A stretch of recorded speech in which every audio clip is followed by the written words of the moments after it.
नमस्कार मित्रांनो, welcome back to the channel. तर आपण आज चाललो आहोत रत्नागिरीपासून एक सुमारे 15 किलोमीटर अंतरावर असलेल्या पुणली बीचला. तर याच बीचला सॅरेनिटी बीच पण म्हटलं जातं. तर हे एक बीच हिडन प्लेस म्हणून ओळखलं जातं रत्नागिरीमधलं. तर चला या बीचला एक्सप्लोअर करूयात आणि मस्तमध्ये बसून तिथे सनसेट पण एन्जॉय करूयात.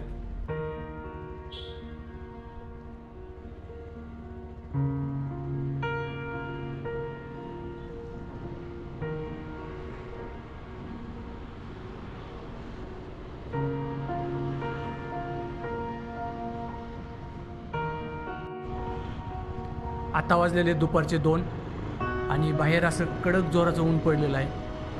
तर यामुळे रस्त्यावरती काही गर्दी पण नाही आहे आणि सगळे शॉप्स मोस्टली क्लोजच दिसत आहेत. सगळीकडे असं एकदम शांत वातावरण असल्यासारखं वाटतंय. जर पुढे काही आपल्याला एखादा शॉप ओपन दिसला तर काहीतरी खाण्यासाठी घेऊन जाऊयात. खरं तर या बीचवरती जास्त कोणी जात नाही आणि यामुळे या बीचवरती अशा स्पोर्ट्स ॲक्टिव्हिटीज पण होत नाहीत अदर बीचेससारख्या. आणि आपल्याला या बीचवरती खायला पण काहीच भेटणार नाही. सो आम्ही फक्त या बीचवरती सनसेटच एन्जॉय करण्यासाठी चाललेलो आहोत. आणि हे एक हिडन बीच आहे रत्नागिरीमधलं. सो म्हटलं चला एक्सप्लोअर पण करूयात आणि लोकांपर्यंत पण पोहोचूयात.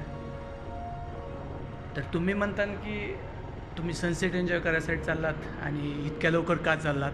तर याच्यामागचं कारण असं आहे की या बीचला जाण्यासाठी ऑलमोस्ट 5 ते 7 किलोमीटरचा ऑफ रोडच आहे.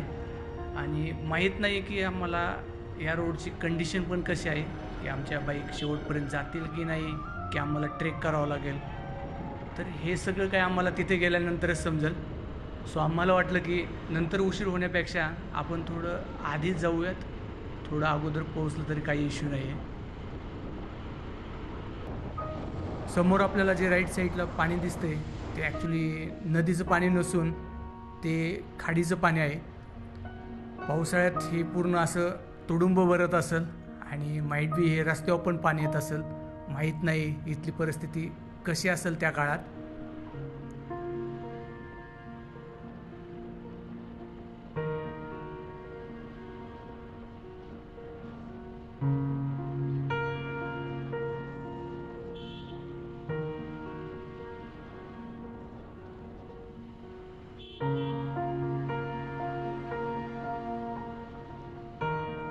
आणि आपण सध्या आहोत मिऱ्या रोडवरती.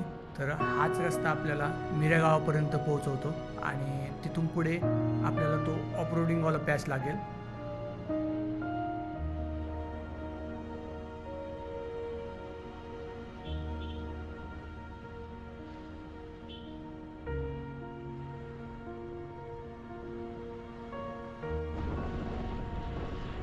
तर आपण एका लोकलच्या म्हणण्यानुसार हा शॉर्टकट रस्ता निवडला आहे. समोरच टेम्पल आहे, नवला देवी टेम्पल. पाया पडून घेऊयात. तर पाहूया हा रोड कसा आहे. तर ॲक्च्युली हा रोड पण मिऱ्या गावातच जातो. थोडा अरुंद आहे आणि थोडा असा वळणावळणाचं पण आहे आणि हिली पण आहे. सो या रोडवरती काही ट्रॅफिक नाही आहे आणि थोडं आपण लवकर पण पोहोचू शकतो.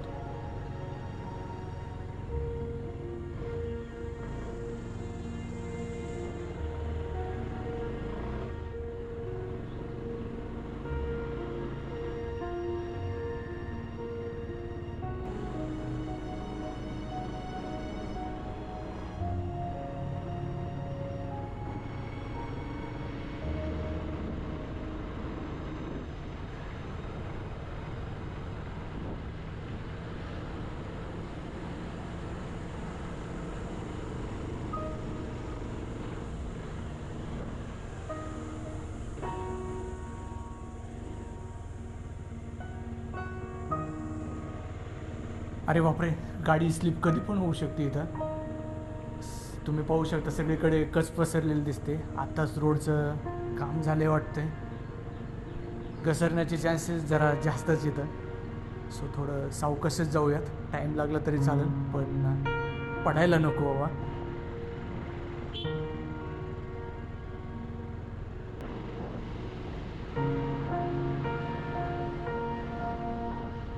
पुढे एकदा थांबून चेक करून घेऊयात, नाहीतर कुठे दुसरीकडेच भटकायचं.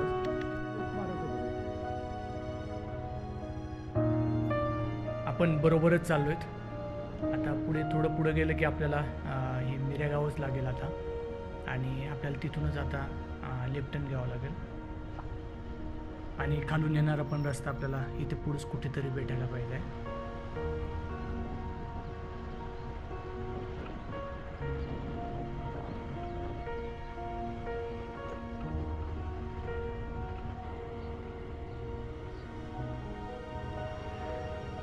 आपण आता पोहोचलो आहोत मिरेगावामध्ये, आणि आपल्याला इथूनच कुठून तरी या मंदिराच्या बाजूनेच आता डाव्या बाजूने आपल्याला जावं लागेल. या गावापर्यंत तरी आपल्याला चांगला पक्का रस्ता होता, बट आता खरी मजा येईल ती या अशा खराब रस्त्यावरून गाडी चालवायला.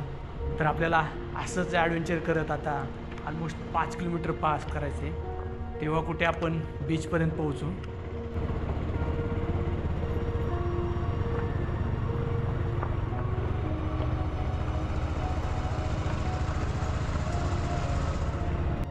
या अशा रस्त्यावरून बाईक चालवताना असं वाटतंय की आम्ही कुठेतरी गावाकडे जाऊन एखाद्या डोंगरावरून बाईक चालवतोय, आणि ते पण अशा कडक उन्हात. पण असो, जो बीचवर जाण्याचा जो उत्साह आहे तो आम्हाला सध्या रोखू शकत नाही आहे.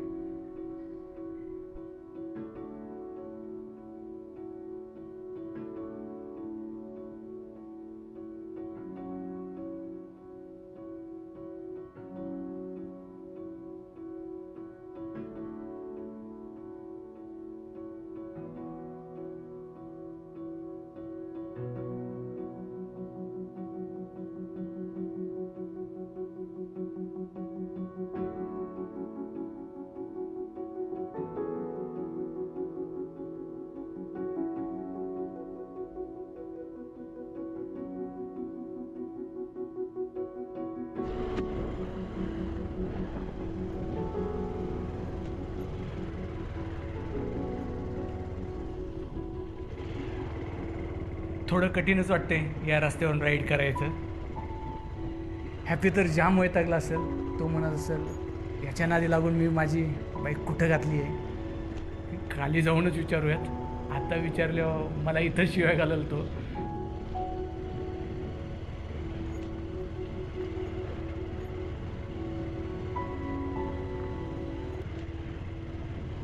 जर तुम्ही या बीचला यायचा प्लॅन करत असाल तर मी तुम्हाला सजेस्ट करेल की तुम्ही स्वतःचीच गाडी घेऊन या, कारण की तुम्हाला ट्रान्सपोर्टेशन मे बी लास्टच्या गावापर्यंतच भेटू शकतं. त्याच्यानंतर तुम्हाला ट्रेक करून जावं लागेल. आणि इकडं पण येत असाल तर मला वाटतं हिवाळ्यात आणि उन्हाळ्यात तरी टू व्हीलरला काहीच प्रॉब्लेम नसेल, बट पावसाळ्यात तुम्ही टू व्हीलर अवॉइडच केली पाहिजे.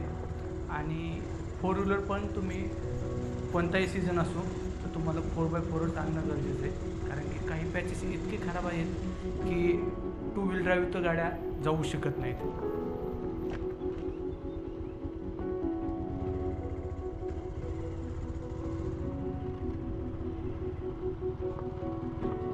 एकदाचे आपण बीचपर्यंत पोहोचलेलो आहोत, तरी पण हॅपीला एकदा एक्सपिरियन्स विचारूनच घेऊयात. हो या, तो किती शिव्या घालतोय मला. अरुण भाई म्हणले असेल मला एवढं कुठं नेलं नव्हतं. हे कुठं बघ, हे बघ राव काय झालं. अरे या गाडीची अवस्था बघूनच किती वैताग गेले गावात सध्या.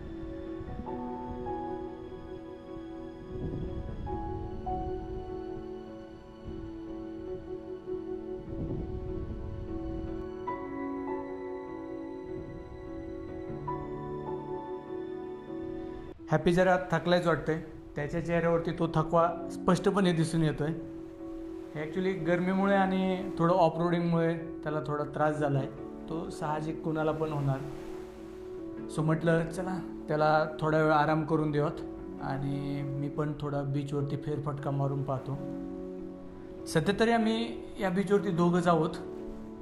तुम्ही पाहू शकता या बीचवर साधं आराम करण्यासाठी एक झाड पण नाही आहे, आणि तसं या बीचवरती कोणी येत नसल्यामुळं ते मेंटेन पण ठेवण्यात नाही आलं वाटतं. त्यामुळं बऱ्यापैकी कचरा या बीचवर साचला आहे. असं नाही की हा कचरा ह्याच बीचवरती टाकलेला आहे, असं पण असू शकतं की हा कचरा बाजूच्या एखाद्या बीचवरून इथं आलेला आहे. सो कृपया आपण ज्यावेळेस पण बाहेर कुठे फिरायला जाताना बीचवर असो या ट्रेकला असो, तर त्या टायमिंगला आपला कचरा हा आपल्यासोबतच ठेवा, या कुठेतरी डस्टबिनमध्ये त्याला टाकून द्या. सो असे निसर्गाची अवस्था होणार नाही.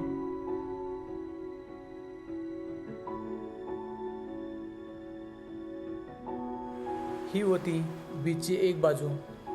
आणि जेव्हा मी समुद्राकडे वळलो त्यावेळेस वाटलं की मी एखाद्या वेगळ्या जगात पोहोचलो आहे. एकीकडे हा असा घाणेरडा कचरा आणि दुसरीकडे हे असं निरंतर प्रभावित करणारं क्रिस्टल पारदर्शक पाणी आणि नजरेच्या पलीकडे पसरलेला हा अथांग सागर मला आपल्याकडे आकर्षितच करत होता. या दोन्ही विरुद्ध गोष्टीने या समुद्राला एक अनोखी ओळख दिली होती.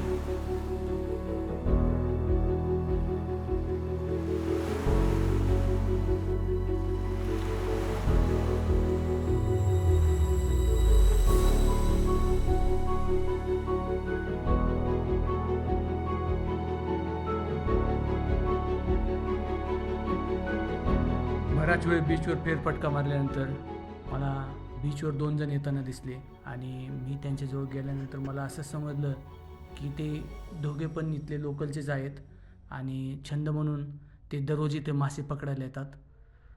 तर त्यांच्या इथल्या लोकल संस्कृतीबद्दल आणि या बीचबद्दल माहिती करून घेतली की हे बीच काय हिडन आहे किंवा काम अनमेंटेन आहे. तर बऱ्याच नवीन गोष्टी अशा त्यांच्याकडून मला शिकायला भेटल्या इथं. तर हे असे आर्टिफिशियल फिश यूज करून समुद्रातील मोठे मासे पकडतात. आय थिंक हे प्लॅस्टिकचंच बनलेलं दिसते.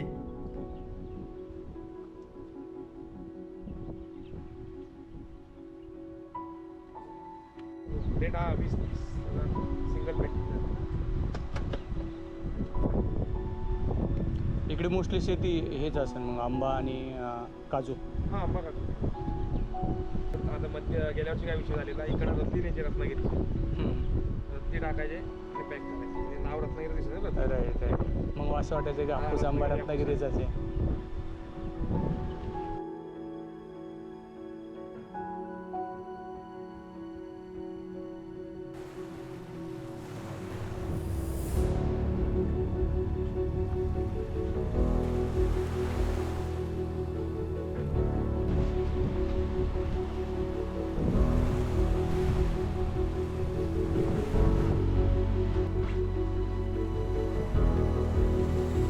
दादा आता तुम्ही काय चेक करत होता? ते खाली येतो ना, लांबच पडत जातो. थोडा मासा वगैरे थोडा इव्हिनिंगच्या टायमिंगला जास्त भेटतं.